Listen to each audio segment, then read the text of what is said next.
Hey folks, this is Bad Brad Berkwitt, and this is a recap of XFN 27 from the River Spirit Event Center in Tulsa, Oklahoma, and I'm here live with the Forget About It dog. Forget about it dog. Don't want to forget about it. Forget about it. Forget about it. Look at that hat. That hat says forget about it on it. Bella, what do you think of your hat? Are you happy that you got your hat? Huh? Give me a kiss. Give me a kiss. Oh, thank you.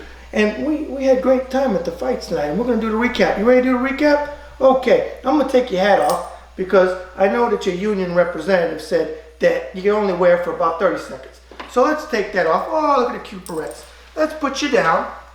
Let's put the hat over here so you don't eat. All right, folks. Debbie and I were ringside, cage side, last night.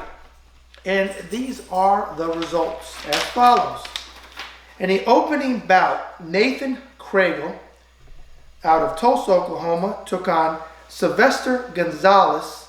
I'm not sure where he was from. It was an amateur 3-round MMA bout, and it ended in the 3rd round via submission. Nathan Craigle won the fight. Next up, in a 3-round amateur MMA bout, pitted Alex Steffens from Tulsa, Oklahoma versus Sean Gustafson from Claremore, Oklahoma. That went to the scorecards. And the scores were 29-28 twice for Steffens, 29-28 for Gustafson, which makes it a split decision win for Alex Steffens. Next up, Tyler Harrison from Tulsa, Oklahoma, took on Chris Shea in a 3-round amateur MMA bout. That ended at 150 of the 1st round TKO, and winner was Tyler Harrison, who came back because Chris was doing a little something there against Tyler Harrison. And Tyler pulled it out. Your next fight was another amateur 3-round MMA bout, and that pitted Matthew Welch from Tulsa, Oklahoma, taking on Kyler Hall, who was also from Tulsa, Oklahoma. That bout ended at 109 of the 1st round via TKO, and Matthew Welch was your winner. Next up, in a 3-round amateur kickboxing match, Ronel Lewis from Tulsa, Oklahoma, took on Byron Stevens from St. Louis, Missouri. Now, folks, Ronel is a football player, as you know, fought recently on Randy Rouse's card, actually last October, in Dewey, Oklahoma. Ronel was the favorite going into this, won the 1st round, lost the 2nd round from all accounts, and went back to the corner, and it looked like he was going to throw up. Well, he took a knee, and he never got up. Kevin Nix had to wave the fight off. Supposedly he was severely dehydrated. I'm not sure what the case was. And the fight ended via TKO with Byron Stevens, your underdog, being the winner. Ronel was carried out of the ring, and I think he went to St. Francis Hospital. Last update that we got was that he was doing fine. He was being released. Now, everybody was saying ringside, who's to blame for this? Well, you blame the fighter to a certain extent, but you also blame the corner because the corner should know about the fighter. And if he was severely dehydrated, let's keep in mind he was a heavyweight, is, and it's unlimited weight. So I don't know all of the particulars, but I think the blame game could, go around. Very strange to see it because his opponent, Byron Stevens, was completely overweight, out of shape, and Ronel he was built. I got to give it to him. It looked like he was going to stop him in the 1st round, but he didn't. I don't know if he was trying to carry him to get a couple rounds in. I don't know, but if that was the case, I'm not saying it was, it backfired on him. He wound up losing, and the whole place was silent because they were in shock. Again, he's doing okay, so that's the good thing. Next up was Sean Lombard from Tulsa, Oklahoma, faced Cole Orndorff from Guthrie, Oklahoma, in a 3-round amateur MMA bout, which was a very good fight, and it ended at 109. I forget what round, I didn't write that down, but it's on the site. 109 tap out via armbar. Your winner was Sean Lombard. Next up was another amateur 3-round MMA bout that pitted Kyle Driscoll from Tulsa, Oklahoma, taking on Robbie Rainwater from Chickasaw, Oklahoma. That bout ended at 58 seconds of the 1st round. TKO was very one-sided. Kyle Driscoll completely dominated Robbie Rainwater. Okay. Next up was Ron Beasley, who's been on the show, tough warrior out of Tulsa, Oklahoma, taking on Sam Wallace from Little Rock, Arkansas. Tell you what, Sam Wallace came on quick.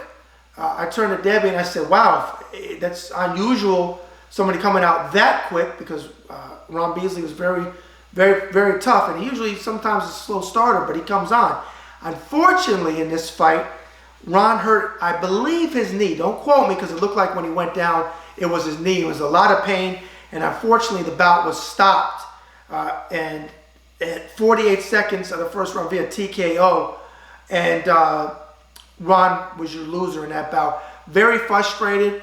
I texted him, haven't heard back from him yet. I'm sure, I don't know if he went to the hospital or whatever the case was, but when we get an update on him, I'll let you know.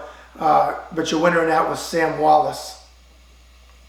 Now, I want to mention something earlier about, I said Matthew Welch, who took on Kyler Hall and ended at 109 TKO with Matthew Welch winning the bout. Kyler Hall has no business in there. He ran the whole fight. I don't mean run as in a strategy, run as in I'm scared and I'm looking for the gate in the cage. I've seen this happen before. He turned his back, and it was a TKO, but I thought actually he might have been disqualified, but it was called a TKO. Kevin Nick stopped the fight. He's got no business in the ring. You don't play MMA, you don't play boxing. So Kyler, I would suggest that you get out, because you were scared to death, which that's okay to a certain extent. But when you're going around there trying to run around the cage, and it's not as a strategy to move around the cage, you're in the wrong business. You need to get out. All right. Next up after Ron Beasley was, let's see. All right, was a pro 3-round bout MMA, and that pitted Chase McDougal out of Tulsa, Oklahoma, taking on Brian Ramirez out of Springfield, Missouri. That fight ended at 121 of the first round via tap out, and your winner was Chase McDougal. Next up, a regular on the Bad Brad Berkwitt show, great guy, Hayes, the hooligan Wilson, out of Tulsa, Oklahoma, took on Charles Rogers out of St. Louis, Missouri. Now, Charles weighed about 450, 500 pounds. Hayes was around 245. I got to tell you, and I actually talked to Hayes after the show, after the card, I should say, and I'll tell you a couple of things that we discussed. It put me in the mindset of Nikolai Valuev, who was a WBA heavyweight champion, was about 7'2", close to 300 pounds when he fought John Ruiz. John Ruiz is about the same size as Hayes is. Well, it was a back and forth fight, more back and forth with Hayes. Charles did win, no, I should say won, did land a couple shots. He actually caught Hayes one time, and Hayes felt that power, and I've always said this, if a heavyweight hits you with 400 to 500 pounds behind a punch, you're going to feel it no matter who you are. And Hayes, when I talked to him after the fight, he stopped me on the outside of the place, and we talked for a little bit, Debbie, Hayes, and I. And he said, yeah, I felt this power. And I said, I don't, and basically didn't want none of that. And he fought a smart fight. Moved around, threw a lot of kicks, and threw his punches. Didn't get tagged too much, and did exactly, I turned to Debbie and said, perfect fight for him. He fought the perfect fight. You're not going to do much with a guy that size. In the end, it went to the scorecards, and it was 30-27 twice, 30-26 for your winner via unanimous decision, Hayes Wilson. We're going to have him back on the show soon, so make sure you tune in. Next up was a pro MMA bout, 3 rounds, pitted Mark Barrett from Broken Arrow, Oklahoma, versus Jeremiah Cullum out of Little Rock, Arkansas. Now, that fight ended at 2 minutes and 10 seconds of the first round via tap-out armbar, and your winner was Jeremiah Cullum. And I got to tell you, I'm going to pick my fight of the night, and I'm going to pick my fighter, and I got one more fight to go. That was a heck of a fight. It didn't last that long, but it was a good fight. He busted up Mark Barrett. He didn't play. And Mark Barrett was your favorite going into that fight. Now in your main event, pitted Randy Boom Boom Blake out of Tulsa, Oklahoma, taking on Tony Lopez out of Los Angeles, California. That bout ended in the first round at 157 via TKO. Basically, it ended when Randy did, I believe it was a flying, spinning back kick or whatever it was. It was beautiful. It looked like something out of the movies. Perfect. Caught him, dropped him. Tony got back up, but he was pretty much done. Randy finished it. He jumped all over and he ended it. Okay? Your matchmaker was Jamie Harris. Your promoter was Dale Apollo Cook.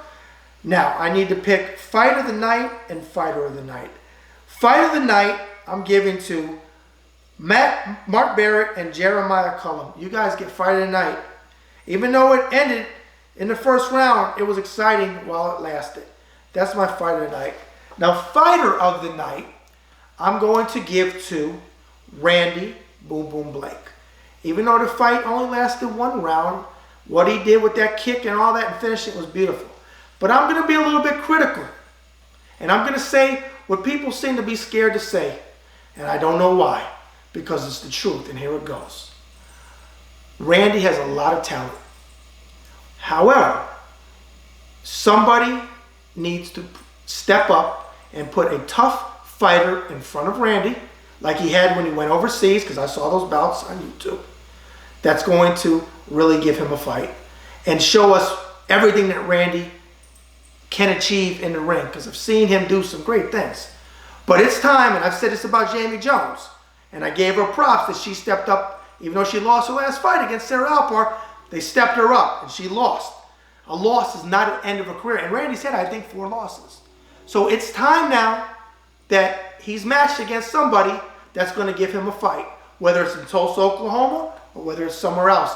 But it's probably going to be at the River Spirit Event Center. And that's fine. But I want to see somebody, if you're going to get fighter of the night, I want to see somebody in there that's going to give him a fight back. And it's going to bring the best out of Randy. Win or lose, it's going to bring the best out of him. And people feel that, but for some reason they don't want to say that. Well, I'm here to always give it to you straight.